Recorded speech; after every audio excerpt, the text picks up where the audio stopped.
vamos falar a quarta parte do nosso Evangelho de Marcos, dando prosseguimento ao programa que foi criado na Igreja Sal da Terra Central, na trilha do Evangelho. Nós vamos falar hoje do versículo 21 até o versículo 28. Começando, versículo 21. Entraram em Cafarnaum, e logo no sábado, indo ele à sinagoga, ali ensinava. Cafarnaum era uma cidade muito proeminente naquela época, e a maior parte do ministério do Senhor Jesus foi realizado nesta cidade. Foi aqui que ele falou aquele discurso: eu sou o pão vivo que desceu do céu. Hoje é possível nós vermos algumas ruínas da cidade de Cafarnaum. Existe um site que se chama Israel com Aline, eu gosto muito dele, e ela tem um programa falando da cidade de Cafarnaum, onde ela mostra ruínas da sinagoga e ruínas da casa de Pedro, ou provavelmente a casa que era da sogra de Pedro, que a Bíblia vai citar Jesus fazendo um milagre nesse local. Hoje em dia, algumas construções foram feitas em cima da casa de Pedro. A tradição costuma dizer que aquele foi o local onde Jesus morou também. Eu aconselho vocês a verem. Em Lucas 7, versículo 5, fala de um homem que construiu a sinagoga de Cafarnaum. Esse homem era um oficial romano. Vocês devem se lembrar que ele fala para Jesus: basta uma palavra tua e o meu servo vai ser curado. Eu não sou digno que o Senhor entre na minha casa. Então, esse homem, de acordo com o Evangelho de Lucas, foi quem construiu a sinagoga de Cafarnaum. As sinagogas, de acordo com a maioria dos estudiosos, surgiram na época em que a tribo de Judá foi levada cativa para a Babilônia. Então, naquela época, Jerusalém foi destruída, o templo foi totalmente destruído, e no exílio, como não havia um local de reunião, eles criaram as sinagogas, que atualmente a gente pode dizer que elas são um protótipo da igreja. As sinagogas foram muito importantes e depois elas passaram a ganhar uma importância muito grande, porque a igreja primitiva, ela bem dizer, saiu das sinagogas. Tanto que, além de Jesus, Pedro ensinava nas sinagogas, o apóstolo Paulo, sempre que ia para uma localidade, ele procurava saber onde fica a sinagoga, porque naquele local ele usava para pregar os seus sermões. Para uma pessoa poder ensinar na sinagoga, ela tinha que ser convidada. No caso, Jesus era convidado, ele era uma figura já conhecida, e isso fazia com que ele tinha essa abertura na sinagoga. E Jesus falou em outros evangelhos que os fariseus gostavam dos primeiros lugares, das primeiras cadeiras da sinagoga. Então, provavelmente, as sinagogas, elas tinham assentos. Que havia assentos de pedra, isso era certeza. E havia também um local separado. Mulheres ficavam de um lado e homens ficavam de outro. Havia um chefe e um assistente na sinagoga. Dos chefes de sinagoga, lá em Atos 18, nós vamos ver um chamado Crispo, que se converteu. Ele era o chefe da sinagoga. E em Tiago, capítulo 2, nós vamos ver, eu vou ler para vocês, Tiago fazendo uma observação, dizendo que havia um preconceito. Por quê? Ele está afirmando que alguns tratavam diferentemente as pessoas que iam para a sinagoga. Preste atenção.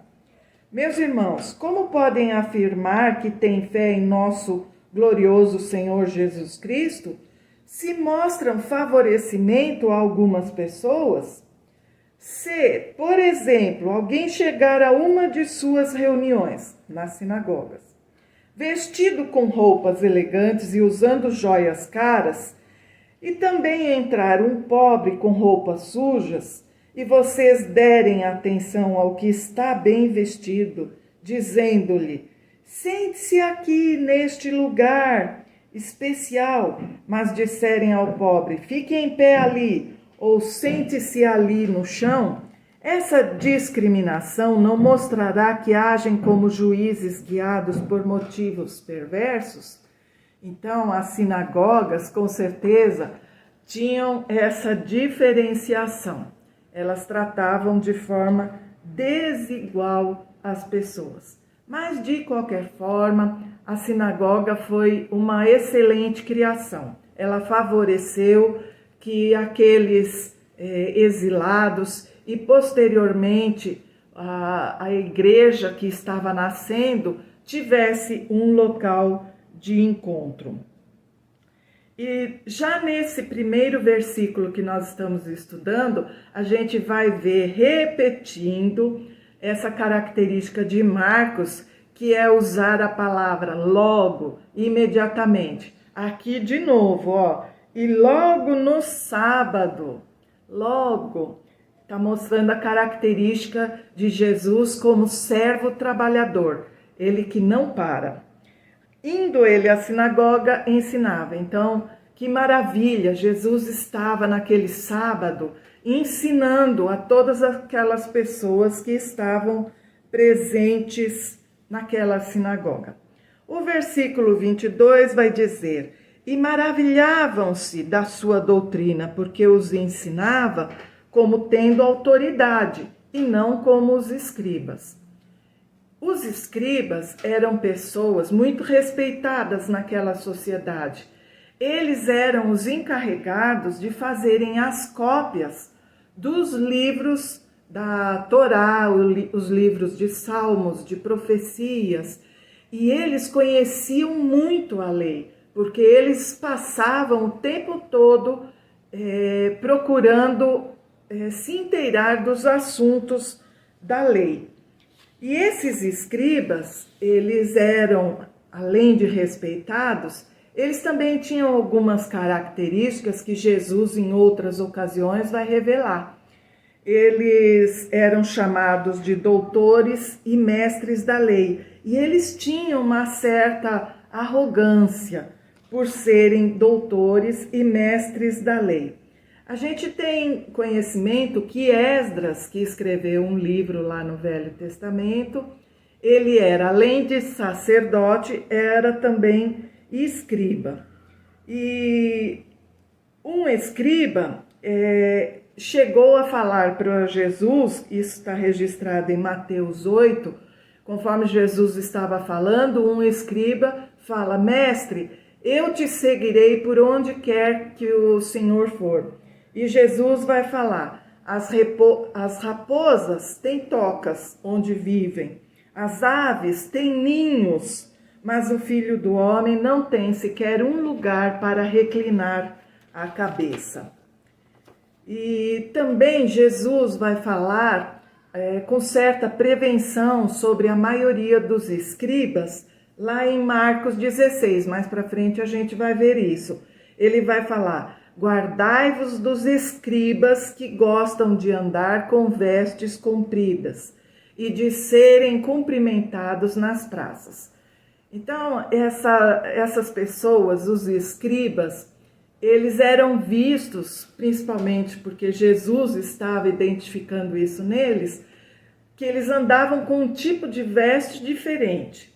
E eles gostavam de se apresentar nas praças, onde as pessoas levantavam a mão e falavam: Rabi, eu tenho uma dúvida sobre a tal escritura. E aí eles ficavam todos cheios de si, porque eles achavam que essa posição era de muita importância. Eram, mas como a gente está vendo no versículo 22, as pessoas que estavam se admirando do ensino do Senhor Jesus, elas estavam fazendo uma comparação, Jesus com os escribas. E na opinião de Marcos, ele está traduzindo a opinião daquelas pessoas na sinagoga. Elas achavam que o ensinamento dos escribas era um ensinamento inferior ao de Jesus, porque eles não tinham autoridade quando falavam.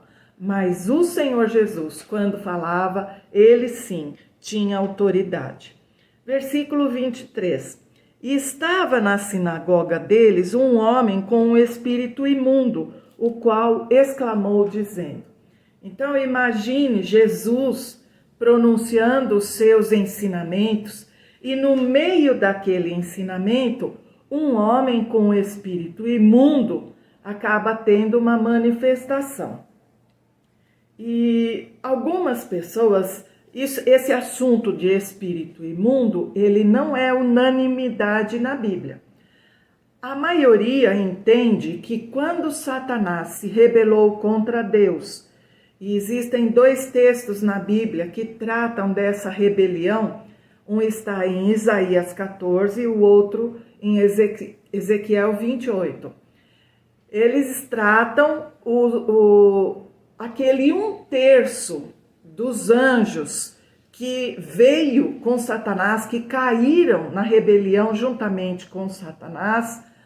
A maioria dos estudiosos trata esse 1/3 dos anjos como sendo os demônios. Há outras teorias, mas esse assunto é demasiado amplo e não dá para ser abordado nesse momento em que nós estamos tratando do Evangelho de Marcos.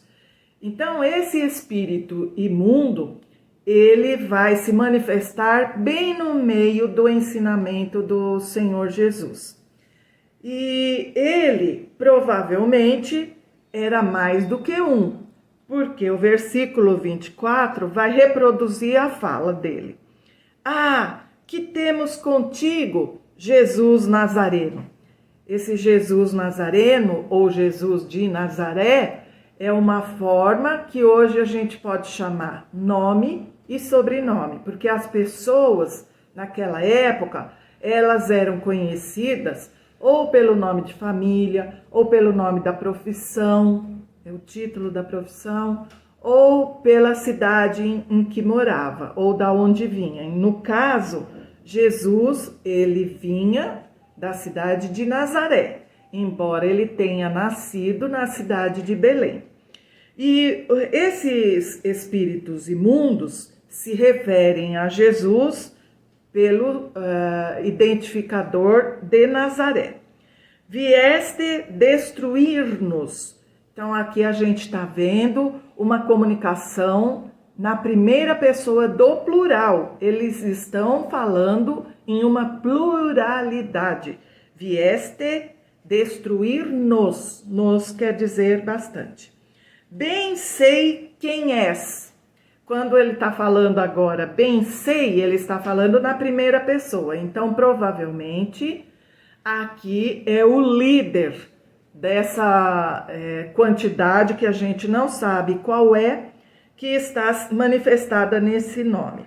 Bem sei quem és, o Santo de Deus. É verdade. Esses espíritos, assim como Satanás, eles são espíritos que sempre vão viver. Eles não têm um momento em que vão parar de existir. Porém, o lugar de destino deles é o inferno e o lago de fogo e enxofre, que vai arder para sempre. E lá em Apocalipse, nós temos a informação que eles vão ser jogados e vão estar em tormento para todo sempre. Esses espíritos, eles não têm os atributos de Deus, não são oniscientes, não são onipresentes e nem onipotentes. Embora eles tenham sido feitos por Deus com grande poder, provavelmente eles perderam muito desse poder, mas ainda assim eles são muito poderosos. E uma pessoa que está longe do Senhor, ela pode, dependendo das práticas dela, do tipo de vida que ela leva, ela pode sim ser possessa ou influenciada pelos espíritos malignos, que é assim que eles são chamados, demônios, espíritos imundos, espíritos malignos. E algumas pessoas na Bíblia, elas são reveladas que elas tinham mais de um. O homem de Gadara, que vivia nos sepulcros, quando Jesus pergunta qual o teu nome, ele fala Legião. E legião era tido de 3.000 a 6.000 elementos que estavam dentro de um comando do exército romano.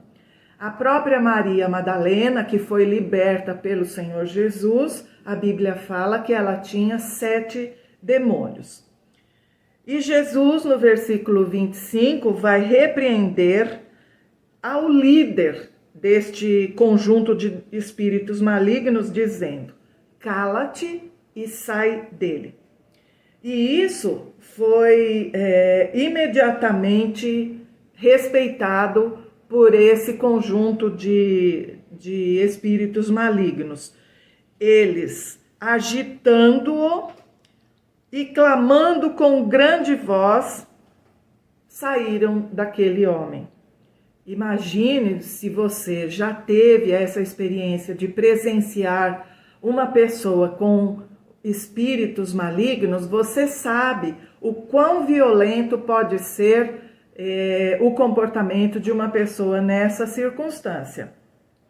Mas, da mesma forma que o Senhor Jesus libertou aquele homem, hoje, ainda hoje, o Senhor liberta de qualquer espírito maligno. A diferença é que Jesus estava falando em seu próprio nome. Hoje, quando nós vamos fazer essa obra que o Senhor nos autorizou a fazer, nós fazemos isso, nós expulsamos os espíritos malignos em nome do Senhor Jesus. Essa é a diferença. E todos ficaram muito maravilhados. Os judeus tinham conhecimento dos espíritos imundos. Inclusive, quando Jesus vai explicar sobre aquela passagem que estão dizendo que ele expulsa demônios pelo príncipe dos demônios, Beelzebu, o Senhor Jesus vai explicar que todo pecado contra Jesus, contra o Filho, é perdoado. Mas o pecado de se atribuir as obras de Deus a Satanás, pecados contra o Espírito Santo, esses pecados não são perdoados. Porque a pessoa que peca contra o Espírito Santo, ela não tem mais a capacidade de se arrepender. Porque quem convence do pecado, da justiça e do juízo é o Espírito Santo.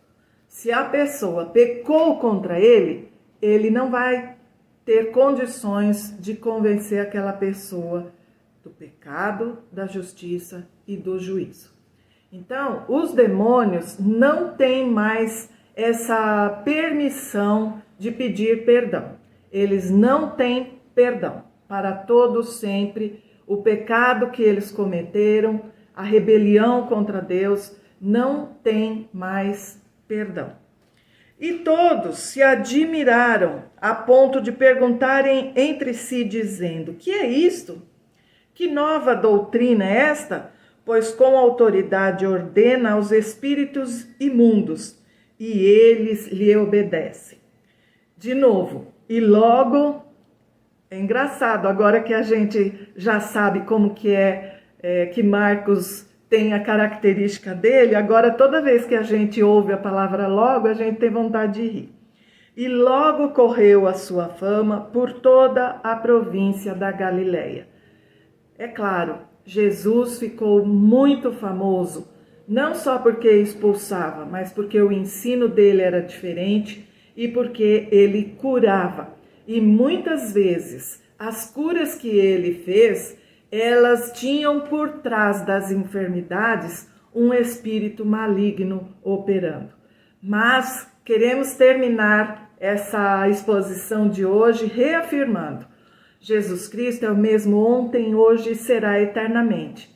Esse ministério dele, ele colocou à nossa disposição, à disposição da igreja. Ainda hoje, se uma pessoa está sendo manipulada, possessa por espíritos malignos, o Senhor Jesus nos capacita pela autoridade dele, porque quando ele esteve na cruz, ele expôs, conforme Colossenses nos fala, todas as potestades, ele envergonhou todas as potestades.